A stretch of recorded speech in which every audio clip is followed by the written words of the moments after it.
Bonjour et bienvenue sur Comics Code pour le 92e épisode d'une semaine en comics. Un épisode dans lequel on va parler de quelques-unes des sorties de la semaine, et puis aussi d'un titre qui ne sortira que la semaine prochaine. On va commencer du côté d'Urban, qui avait un gros programme de parution cette semaine, avec en particulier la sortie de The Nice House by the Sea, de James Tynion IV et Alvaro Martinez Bueno, qui doit quand même être un gros enjeu commercial pour Urban, vu le carton qu'avait fait The Nice House on the Lake. Mais c'est pas de ça que je vais parler, parce que j'ai pas du tout aimé The Nice House on the Lake, et donc j'ai aucune intention d'aller sur sa suite. Mais on va quand même parler de James Tynion IV à propos de ce qui est pour moi sa meilleure série, et juste en fait un des meilleurs comics de ces 10 dernières années, au moins, c'est The Department of Truth, dont le tome 5 vient de paraître, après une pause quand même de presque 2 ans, puisque le tome précédent était sorti en juin 2023. Alors, entre-temps, Tynion et Martin Simmons, le dessinateur de la série, ils s'étaient autorisés un petit hors-piste, le temps de réaliser leur Dracula, dont j'avais parlé ici même au moment de sa sortie. Donc, retour au ministère de la vérité, avec ce nouveau volume qui contient 2 récits. Le premier en 3 épisodes, illustré donc par Simmons, avec quand même le renfort de quelques confrères sur la dernière partie. Et puis, un récit en 2 épisodes, qui sont cette fois dessinés par Allison Sampson. Alors, le premier récit en question, il est consacré au patron du Department of Truth. J'ai nommé Lee Harvey Oswald. Et ce récit, il revient sur son passé et sur son histoire, et notamment, bien évidemment, sur un certain 22 novembre 1963 à Dallas. Alors, un petit préambule quand même. Pour vraiment apprécier cette histoire, à mon avis, il vaut mieux connaître un minimum la vraie vie du vrai Lee Harvey Oswald, parce que James Tynion IV, il revient sur certains moments de son histoire, son passage dans l'armée, son voyage en Union soviétique, sa possible tentative d'assassinat d'un général américain. Tynion évoque tous ces événements, mais sans forcément les resituer dans leur contexte. Alors j'imagine que les lecteurs américains sont sans doute plus familiers de l'histoire quand même très compliquée d'Oswald que les lecteurs français. Donc, au besoin, allez jeter un œil sur sa fiche Wikipédia. Alors, il n'y a pas besoin de tout lire, parce que j'ai regardé, elle est quand même énorme, mais au moins les principaux titres, histoire de vous familiariser avec le personnage si nécessaire.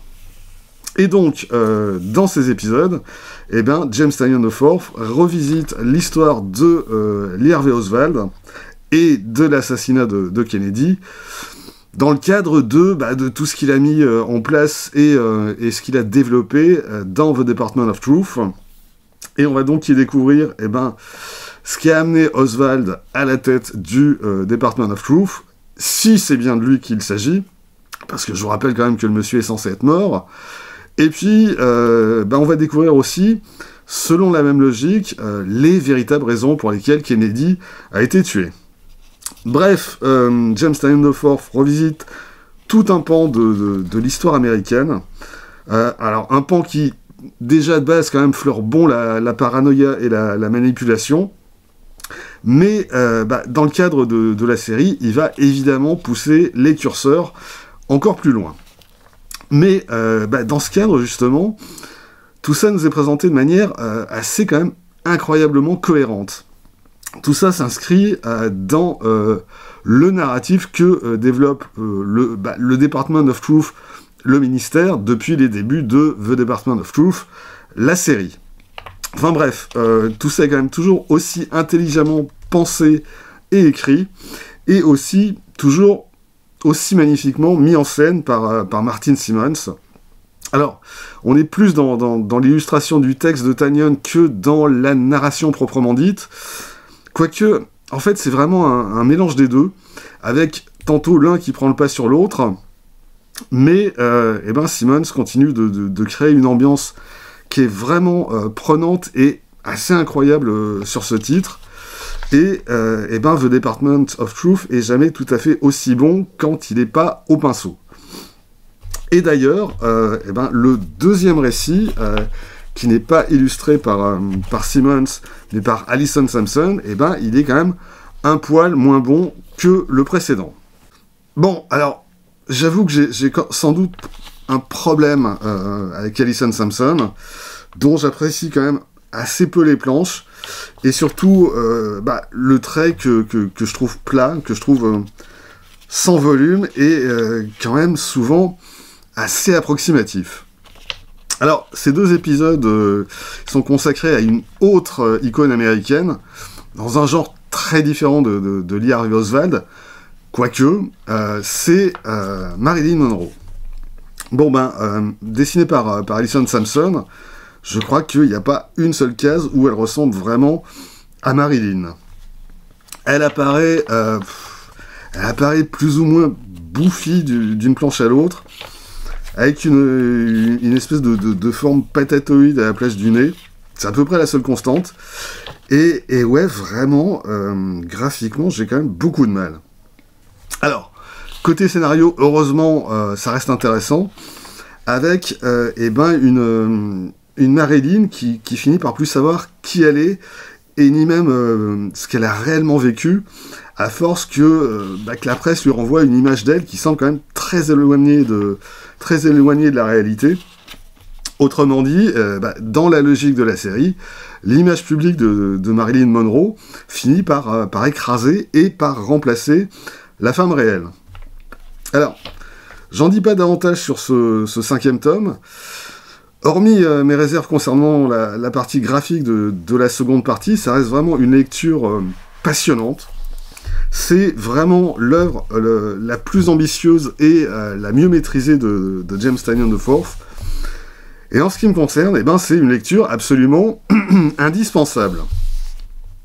The Department of Truth, tome 5, Réveil américain, est donc sorti chez Urban Comics, dans leur collection Indies, 144 pages, format 17 par 26 cm, traduit comme toujours par Maxime Ledin, et vendu au prix de 18 €. On reste chez Urban avec un autre titre dont j'attendais la suite avec impatience, c'est le tome 2 de Sacrifice, signé Rick Remender et Max Fiumara. Max Fiumara qui est ici remplacé sur 2 épisodes par André Lima Araujo, et dans le genre remplaçant de luxe, là ça le fait carrément. Sacrifice, c'est donc l'histoire de ce monde sur lequel veillent les dieux, et qui, en échange, demande que chaque famille leur sacrifie un de ses enfants. Ça, c'est pour le pitcher très très vite. Donc, au terme du premier tome, on avait découvert les rouages secrets de cet univers, et surtout, on avait vu comment tout ça avait brusquement déraillé. Et on va en découvrir les conséquences dans ce second tome, dans ce deuxième tome plutôt, parce qu'il y aura une suite. Et autant le dire tout de suite, ça va être très, mais très brutal. Pour tout le monde. Dieu et mortel confondus. Alors, on va continuer de suivre les 2 principaux protagonistes du premier tome. Pigeon d'un côté. Pigeon, c'est l'enfant sacrifié qui a quelque peu foutu le bordel au royaume des dieux et qui a pris aussi quelques muscles depuis. Et d'un autre côté, on a Soluna, la fille du soleil et de la lune, désormais déchue, et qui va vivre une véritable descente aux enfers. Alors, première chose, graphiquement, c'est sublime. Les planches de Max Fiumara, mises en couleur par Dave McCaig, je les trouve absolument incroyables, et je remercierai jamais assez Urban d'avoir choisi de publier ce titre dans leur collection grand format. Et puis, sur les 2 derniers épisodes du tome, Fiumara est remplacé par André Lima Araujo, et c'est tout aussi magnifique, avec McCaig qui assure une certaine cohérence graphique et une certaine continuité à l'ensemble. Araujo, juste pour resituer, C'est lui qui dessinait le récent Phenomena de Brian Michael Bendis. Et je pardonnerai jamais à Urban de ne pas avoir publié ce titre en très grand format. Et puis il avait aussi collaboré avec Remender sur l'incroyable Une soif légitime de vengeance, qui est une de mes meilleures lectures de ces dernières années. Allez jeter un œil dans les tréfonds de la chaîne. J'avais consacré une vidéo à l'époque de sa sortie française. Et donc ouais, graphiquement, Sacrifice, ça déchire tout. Et côté scénario, c'est vachement bien aussi. C'est l'histoire de ce peuple qui a accepté de faire le pire sacrifice qui soit en échange de la paix et de la prospérité. Et puis, le jour où les choses tournent mal, ils commencent seulement à réaliser à quel point ils se sont fait flouer par une petite élite qui est incapable de tenir les promesses qu'elle a faites et qui a jamais roulé que pour elle. Et donc, Sacrifice, c'est l'histoire d'un contrat social qui est plus respecté, et à partir de là, c'est l'histoire de l'effondrement d'une société. Et un effondrement qui va quand même s'avérer particulièrement brutal et qui va nous plonger dans des abysses de noirceur. Et donc oui, évidemment, Sacrifice, c'est de la fantaisie, mais il n'y a quand même pas besoin de gratter beaucoup le vernis pour apercevoir notre monde réel à travers la métaphore. Et donc, là encore, c'est une lecture que je recommande absolument. Sacrifice, tome 2 de Rick Remender, Max Fiumara et André Lima Araujo est donc sorti dans la collection Urban. C'est donc du très grand format, 21 par 32 cm, 120 pages traduites par Benjamin Rivière au prix de 20 €. C'est tout en ce qui concerne les nouveautés de la semaine que j'ai achetées. Alors pour passer rapidement en revue les autres sorties, toujours chez Urban, outre The Nice House by the Sea que j'ai déjà évoqué, on avait le tome 4 de The One Hand and the Six Fingers. La conclusion, ce sera donc pour le mois prochain. Et puis, le troisième et dernier tome d'Absolute Power. Alors, bon, j'ai déjà dit le peu de bien que j'en pensais, et en particulier de la fin, dans ma vidéo des sorties urbaines d'avril, donc je vais pas insister. Chez Panini, on a eu essentiellement du Star Wars, en 100% Star Wars, le quatrième et dernier tome de Bounty Hunters and Inquisitors. Dans la même collection, La Haute République Aventure, phase 3, tome 2, à pas confondre avec La Haute République, phase 2, tome 3, chapitre 8, verset 12. Vraiment, je plains les fans de Star Wars, je sais pas comment ils s'y retrouvent avec des titres et des numérotations pareilles. Et puis, en Star Wars Epic Collection, Star Wars Légende, La Haute République, tome 4, qui réédite des titres de la période Dark Horse. Et sinon, il y a aussi un nouveau Aliens, un Aliens What If, qui met en scène le personnage de Burke, qui est d'ailleurs coécrit par l'acteur qui jouait le rôle de Burke, et qui imagine donc ce qui se serait passé si Burke n'était pas mort dans le film de James Cameron. Et c'est franchement Burke. Ça veut jouer en fait à la fois la carte du récit d'horreur et de la comédie familiale, et c'est juste aussi foireux sur les deux plans. A noter que cette semaine, il semblerait que c'était l'Alien Day, et que Panini offrait un récit inédit pour l'achat de 2 titres Aliens. Bon le problème c'est quand même de trouver 2 titres Aliens qui en valent la peine. Je pense les avoir tous lus, et franchement il n'y en a pas un seul que je recommande. C'est triste, mais c'est comme ça. Les dernières sorties de la semaine, c'est chez Delcourt que ça se passe, avec le tome 8 de Monstress, la série de Marjorie Liu et Sana Takeda. J'ai jamais lu que le premier tome, et c'est une série sur laquelle j'ai pas du tout accroché, mais visiblement la série fonctionne. Tant mieux pour elle et pour Delcourt. Et puis sortie également de la seconde intégrale Lord Baltimore de Mike Mignola, Christopher Golden, Ben Stenbeck et Peter Bergting. J'avais parlé de la première intégrale au moment de sa sortie. Là, j'ai ressorti le tome 5 de l'édition US chez Dark Horse.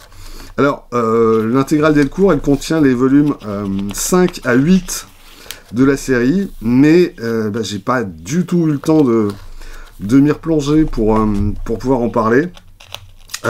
Dans mon souvenir, la série, ça restait d'un très bon niveau jusqu'au bout.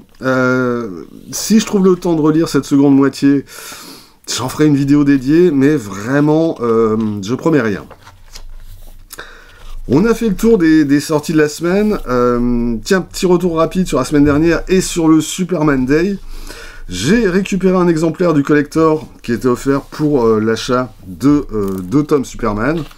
Pour celui qui a déjà tout d'Alan Moore et Dave Gibbons, mais en version noir et blanc. Et ben sans surprise, les planches de Gibbons en noir et blanc, ça rend vraiment très bien. Et du coup, merci à la librairie Mommy qui m'en avait gentiment mis un exemplaire de côté. C'est tout pour cette semaine, mais on va prendre un petit peu d'avance et on va parler d'un titre qui sortira la semaine prochaine. D'ailleurs, je préviens tout de suite qu'il n'y aura pas d'une semaine en comics dimanche prochain, principalement parce que j'ai une tonne de boulot par ailleurs, et puis surtout parce que normalement j'ai rien prévu d'acheter la semaine prochaine, mais quelques mots quand même sur The New World d'Ales Scott et Tradd Moore, qui sortira mardi prochain chez iComics, à 24,95€ pour un album de 176 pages format 17 par 26, le tarif iComics quoi. Et The New World, c'est une mini-série de 2018 qui se déroule dans un futur où les États-Unis ont explosé pour donner naissance à plusieurs États, dont celui dans lequel va se situer l'action, la Nouvelle-Californie.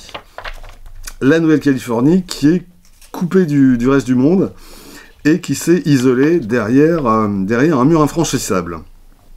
Et à l'intérieur de ces murs, la principale distraction de ses habitants, c'est de suivre sur écran une sorte de télé-réalité dans laquelle les autorités pourchassent des criminels. En gros, faire régner la loi et l'ordre, c'est devenu un spectacle où les gens peuvent même voter pour décider du sort des criminels qui ont été arrêtés. C'est devenu des jeux du cirque moderne, et de ce point de vue, ça fait d'ailleurs penser à ce que mettent en scène Rob Williams et Pipar dans la première partie de Petrolhead, dont je parlais il y a 15 jours. Et on va suivre en parallèle 2 personnages. La première, c'est Stella, qui est une des flics les plus populaires de ces émissions. Et le second, c'est Kirby, que lui, on pourrait quasiment qualifier de terroriste. En tout cas, il a participé à une opération qui visait à pirater la retransmission de ces chasses à l'homme. Et les deux vont se rencontrer, sans savoir évidemment qui est l'autre, et ensuite, ils vont le découvrir, mais un petit peu trop tard. Et donc, The New World, c'est une histoire d'amour entre 2 individus que tout oppose, et qui vont se retrouver à devoir faire des choix décisifs qui vont décider de leur avenir. Alors, dit comme ça, c'est somme toute très classique, et de fait ça l'est, mais ça fonctionne vraiment très bien tout du long. Et à travers l'histoire de ces 2 personnages, Ales Scott nous raconte tout ce qui va de travers dans le monde qu'il met en scène. Et un monde qui est quand même pas sans rappeler par certains points l'Amérique actuelle. New World a été écrit pendant le premier mandat de Trump, et on voit tous où on en est aujourd'hui. Donc, The New World, c'est une dystopie, et comme toute dystopie digne de ce nom, ça renvoie en permanence à notre présent. Mais le gros point fort de The New World, c'est évidemment les planches de Tradd Moore, que je trouve quand même assez incroyables. Déjà, il y a sa narration. Par exemple, dans les premières pages, on va suivre en parallèle Stella et Kirby, chacun sur sa page, mais chaque page fait écho dans son découpage à celle qui se trouve en face, et ça va être comme ça jusque à cette double page remplie d'onomatopées. Et puis, il y a une double page que je trouve absolument folle. Voilà. C'est dans le 2e épisode, et c'est la toute première fois où Stella et Kirby se rencontrent au milieu d'une foule de danseurs, et leurs regards qui se croisent, et comment, quand tu es dessinateur, tu donnes à voir ce regard et l'émotion des personnages sans le moins de dialogue. Je trouve ça assez grandiose. Et alors, au passage, grand coup de chapeau également à Heather Moore, qui est chargé des couleurs, et qui, ici, met parfaitement en valeur ce qui doit l'être pour que la double page fonctionne et qu'elle soit parfaitement lisible. Et globalement, le travail d'Heather Moore, il est absolument complémentaire de celui de Trad. Alors, elle travaille presque exclusivement avec des aplats de couleurs, qui vont venir remplir les formes imbriquées du dessin de Trad Moore, et qui, en fait, vraiment lui apportent toute sa lisibilité. Et ça ajoute aussi vraiment à la singularité de ces planches. C'est vraiment un style graphique très particulier, et qui emprunte presque davantage par moment au graffiti qu'au comics dans sa conception. Et c'est un dessin que je trouve vraiment passionnant. Donc ouais, The New World, pour son histoire, mais plus encore pour sa partie graphique, c'est un bouquin qui mérite très largement le coup d'œil. Voilà, c'est tout pour cette semaine. Rendez-vous très vite pour la suite. Mardi prochain, ce seront les nouveautés à apparaître en mai chez Urban Comics. D'ici là, vous pouvez vous abonner à cette chaîne, laisser un commentaire, partager cette vidéo sur les réseaux sociaux. Vous pouvez aussi, de temps en temps, retrouver les lectures de Quackcat et de Bad Quack sur Instagram et avoir ainsi un aperçu du thème des prochaines vidéos. Et vous pouvez surtout, lire des comics.